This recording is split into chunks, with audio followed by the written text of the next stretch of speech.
Kejadian ini sebenarnya terjadi sudah lama, kira-kira 6 tahun yang lalu, di mana kisahnya didasarkan pada penuturan salah seorang teman penulis, sebut saja namanya Pak Ulum. Tak ada yang istimewa dalam irama kehidupan sehari-harinya. Siklus kehidupannya sangat rutin dan teratur bagaikan detak jarum jam. Dia bangun kira-kira 40 menit menjelang subuh. Biasanya diteruskan dengan ke kamar belakang dulu. Setelah itu baru mengambil air wudhu dan melakukan ritual qiyamul lail atau salat tahajud. Lalu wiridan. Begitu seterusnya bersambung sampai salat subuh tiba. Pak Ulum sekeluarga adalah keluarga guru. Dia bertugas di sebuah sekolah menengah negeri di kota dia tinggal. Istrinya mengajar di sebuah sekolah dasar swasta, di samping seorang guru mengaji. Dalam kesehariannya, ketika berangkat mengajar, Pak Ulum disertai Wahid, anaknya yang sulung. Setiap hari dia memboncengnya karena memang putranya itu bersekolah di tempat ayahnya mengajar. Jadi, hitung-hitung Pak Ulum dapat menghemat biaya operasional sehari-hari. Sedangkan yang bungsu, Safina, ikut ibunya dan bersekolah juga di tempat si ibu mengajar. Seumur hidup Pak Ulum belum pernah mengalami hal-hal yang bersifat supranatural ataupun sesuatu kejadian yang bersifat gaib. Apalagi mempelajari ilmu-ilmu yang bersandar pada ilmu hitam dengan segala tetek bengek ritualnya. Tidak pernah. Jalur keilmuannya adalah jalur ilmu putih. Lebih khusus lagi, ilmu yang membuatnya merasa dekat dengan Sang Pencipta. Dari sisi ini saja sudah dapat diprediksi, hidupnya sekeluarga bakal dijauhi oleh jin, genderuwo, sundel bolong, dan komplotannya. Mereka mungkin merasa Pak Ulum bukan sosok yang tepat untuk didekati. Adalah seorang teman Pak Ulum. Dia bercerita pada penulis, sebut saja namanya Pak Komar. Dia guru pindahan dari sekolah lain. Dimutasi ke sekolah Pak Ulum karena ada perselisihan dengan pihak kepala sekolah. Oleh pihak pimpinan yang berwenang, Pak Komar dipindah dengan pertimbangan sebagai jalan tengah mengatasi perseteruannya dengan kepala sekolahnya yang lama. Mungkin agar suasananya kondusif dulu, sehingga dua hati yang sedang panas itu bisa berangsur dingin kembali. Di tempat mengajar yang baru ini, Pak Komar diberi tugas membantu menangani perpustakaan sekolah. Kualitas pribadinya mulai terlihat. Dia sosok yang tekun dalam bekerja, cenderung tidak banyak bicara, kentara sekali kekusyukan ibadahnya. Dia benar-benar merasa berterima kasih, serta menikmati masa pembuangannya di tempat kerja baru ini dengan perasaan yang plong. Ketika masa pembinaannya hampir berakhir, Pak Komar mengajukan perpanjangan agar tidak kembali dulu ke tempat sekolahnya yang lama. Dia masih ingin menikmati masa pembinaan itu lebih lama, lebih seksama, serta lebih enjoy. Di tempat kerja dia dibina ini, justru Pak Komar banyak menemui kebahagiaan. Namun roda kehidupan terus berputar sesuai dengan kehendaknya. Di tahun kedua menjalani pembinaan di sekolah Pak Ulum, saat itu hari ke-7 suasana Hari Raya Idul Fitri. Berboncengan sepeda motor dengan istrinya, Pak Komar bermaksud riayan ke rumah keluarga dan para kerabatnya. Sesampainya di dekat pertigaan Pasar Rebo yang ramai dengan truk-truk mengangkut barang, mereka berdua menepi, benar-benar ke tepi, dan membetulkan letak oleh-oleh di sepeda motornya. Bahkan mereka memilih posisi di bawah kerimbunan pohon keres yang berjajar di jalan dekat pertigaan pasar tersebut. Berdua dengan sang istri, bermaksud istirahat sejenak sambil menikmati semilir angin. Tiba-tiba suratan takdir yang maha kuasa pun terjadi. Sebuah truk tronton jumbo dikabarkan tidak bermuatan alias kosong, dengan jalannya yang agak zigzag, melintas di tempat istirahat Pak Komar dan istrinya. Rupanya truk tronton jumbo itu melintasnya terlalu ke tepi akibat zigzagnya itu. Tak ayal lagi, mereka berdua serta sepeda motornya tersantap mentah-mentah hampir tanpa sisa. Bekasnya berhari-hari belum hilang dan baunya luar biasa anyir, ujar seorang ibu yang ada di sekitar kejadian tragis itu. Pak Ulum dan koleganya serta para siswa di sekolah itu sangat terkejut. Menurut kabar, sebenarnya kecepatan truk itu biasa saja. Namun sopir truknya ugal-ugalan dan sedang mabuk, jelas seorang murid. Ya, meskipun kecepatannya biasa, tapi truknya itu loh, jumbo sekali, ujar siswa yang lain. Menurut kabar juga, sopir truknya tidak mengetahui kalau sudah memakan korban 2 nyawa. Kemudian, sisa jasad yang ditemukan hanya ada beberapa onggok daging dan tulang belulang. Bagaimana sepeda motornya? Tanya seseorang. Wah, jadi kepeng, melengkung seperti perahu, jawab yang lainnya. Sebagai sahabat, Pak Ulum merasa sangat kehilangan.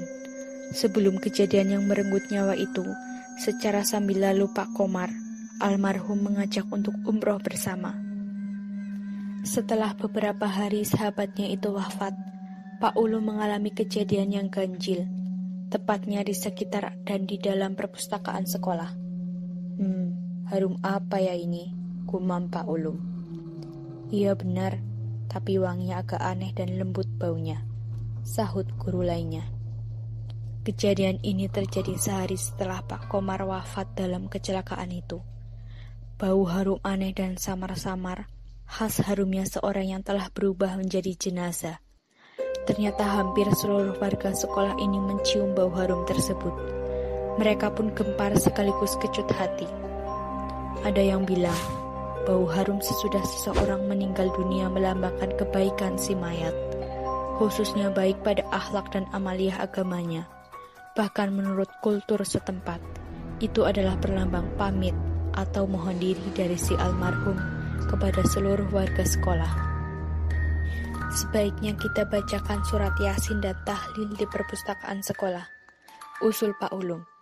Ya, itu ide yang bagus, ujar guru lainnya. Sebaiknya pengurus OSIS juga dilibatkan, staf TU usul. Setelah kegiatan itu dilaksanakan, bau harum yang aneh tersebut akhirnya mereda dan berangsur hilang.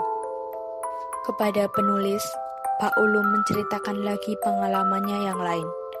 Kejadian ini, konon menurut dia terjadi sekian tahun kemudian sesudah Pak Komar tewas dalam kecelakaan. Pada suatu hari, seperti biasanya, dia pulang bersama putranya, Wahid, dengan berboncengan sepeda motor. Jam pulang seperti biasanya, rute pulangnya juga sama.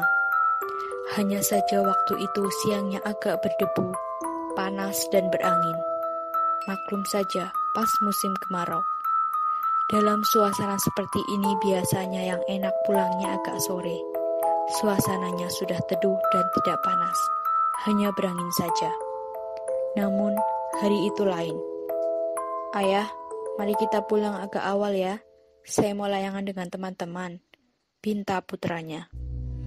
Baiklah, tapi main layangannya jangan kelamaan, jawab Pak Ulum. Mereka pulang dengan rute yang sama. Tidak ada yang luar biasa. Begitu mendekati Pasar Rebo, pandangan mata Pak Ulum tiba-tiba nanar. Dalam penglihatannya, pasar yang setiap hari dia lalui dengan putranya itu terasa ganjil. Sekitar Pasar Rebo tampak berubah sama sekali. Hampir-hampir Pak Ulum tidak mengenalnya. Betapa tidak, simpang 3 di dekat pasar itu juga berubah secara drastis. Dia melihat pertigaan jalan di Pasar Rebo itu telah berubah total. Kini seperti telah beralih menjadi simpang 4. Sekarang tampaklah sebuah perempatan jalan yang asing baginya. Kemana ya simpang 3 yang biasanya itu? Tanya Pak Ulum dalam hati. Kenapa berubah menjadi simpang 4 dan aku tidak mengenalinya, serta bingung arah jalan ke rumah? Dia masih membatin. Agak lama dia menghentikan kendaraan sepeda motornya. Ganjil dan dia tidak mengenali daerah itu sama sekali.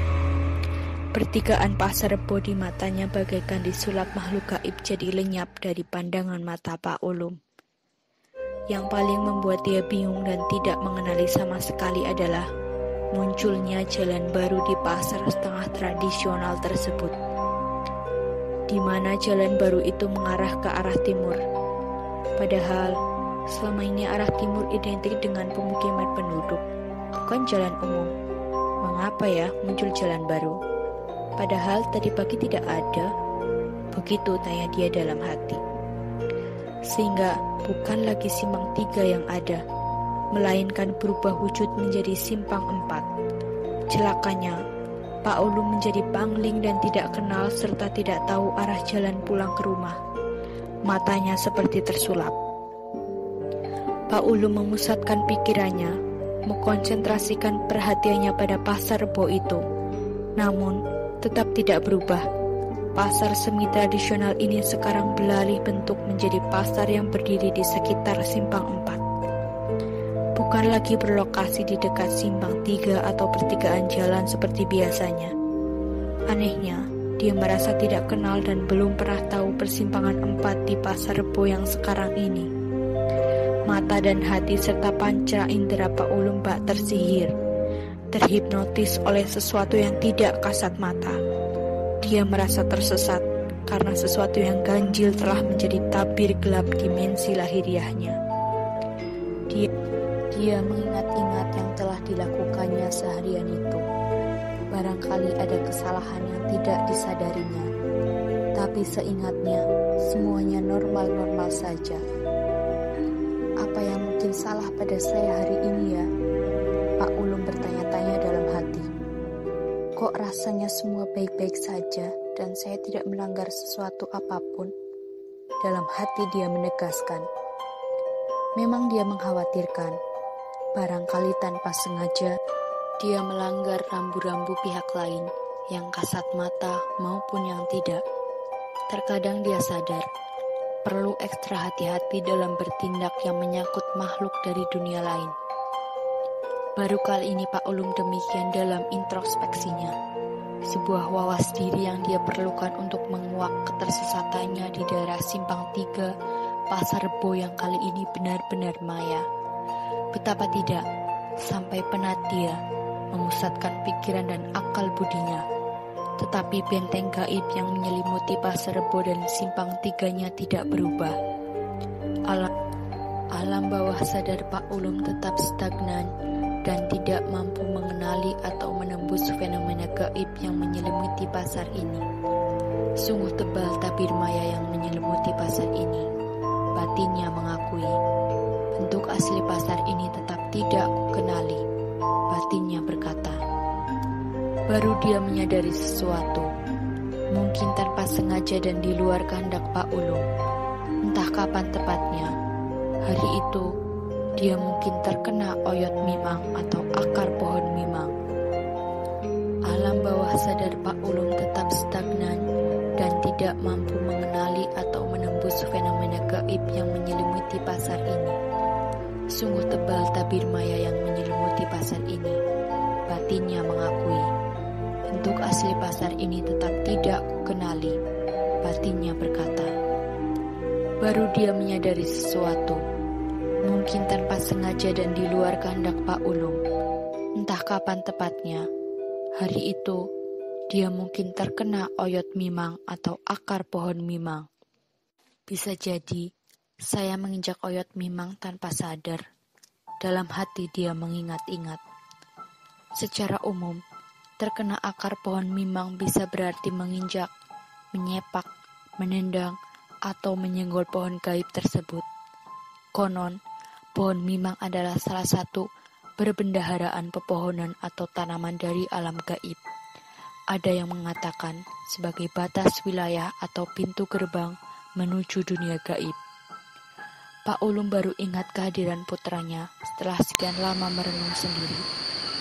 Wahid, coba kamu lihat pasar rebo kali ini. Adakah yang aneh, nak? Dia bertanya hati-hati. Jawaban si anak sungguh mengejutkan. Aneh apanya, ayah? Gak ada yang aneh kok, sergah anaknya. Kamu gak pangling melihat pasar itu sekarang? Tanya Pak Ulum lagi. Sama sekali tidak, ayah. Bentuknya tetap. Jalan simpang 3-nya juga tetap. Tidak ada yang berubah. Emangnya ada apa ya? Tanya Wahid keheranan. Anak lelaki itu keheranan melihat ekspresi ayahnya yang linglung. Mendengar jawaban itu, makin bingung Pak Ulum. Baru dia sadar, memang pengaruh gaib itu membutakan mata hati dan mata wadah kasarnya, tetapi tidak berpengaruh apa-apa pada Wahid, anaknya. Sekarang kamulah yang jadi penunjuk jalan arah pulang, nak, pinta Pak Ulum. Ya ayah, kita pulang ya, jawab si anak. Pengaruh gaib dari Pasar Rebo dan Simpang Tiganya belum hilang dari hati dan pikiran Pak Ulum. Oleh karena itu, dia mengandalkan penglihatan si Wahid sebagai penunjuk arah jalan pulang. Hanya Pak Ulum saja yang kena pengaruh gaib tersebut. Anaknya ternyata baik-baik saja. Karena masih dalam pengaruh gaib Pasar Rebo, dia menjadi kehilangan orientasi arah.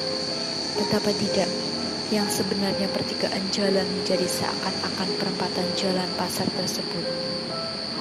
Yang benar arah pulang Pak Ulum yaitu pertigaan jalan Pasar Rebo langsung belok kiri. Tetapi gara-gara dia terkena oyot mimang, maka disorientasi arah pulang menimpanya. Seolah-olah dia disuruh mengambil arah timur perempatan Pasar Rebo, yang sebenarnya arah timur itu maya alias tidak ada, alias halusinasi belaka. Maka dia bertekad makmum saja pada Wahid untuk arah jalan pulang. Setelah mencapai kira-kira setengah perjalanan arah pulang, putranya bilang, "Ini loh ya, kita sudah separuh jalan. Di SPBU inilah ayah biasa mengisi bensin sepeda motor ini." Dengan pertolongan yang maha kuasa, terasa biar dan plong pikiran serta mata hatinya. Tiba-tiba Pak Ulum sadar, dia mengenali lingkungan sekitar SPBU langganannya itu. Mata wadah kasarnya sudah tidak menipu lagi. Pak Ulum sudah tahu jalan pulang ke rumah. Alhamdulillah, terima kasih ya Allah atas pertolonganmu. Dalam hati dia bersyukur sekali. Bersyukur juga karena putranya itu tidak ikut terpengaruh kegaiban akar pohon mimang. Sesampainya di rumah, Pak Ulum masih terkesan dengan fragmen kejadian hidupnya hari itu. Masih untung dia didampingi anak sulungnya itu. Hanya saja dia masih tidak percaya kejadian itu berlangsung di tempat yang hampir tiap hari dia lewati. Pasar Rebo dan Simpang Tiganya yang membuat banyak aura ganjil, ternyata menghasilkan implementasi wujud baru Pasar Rebo dengan Simpang Empatnya yang maya. Junjungan kita, Nabi besar, bersabda bahwa seburuk-buruk tempat adalah pasar. Salah satu pasar itu adalah Pasar Rebo, di mana Pak Ulum hampir tersesat secara gaib di lingkungan itu.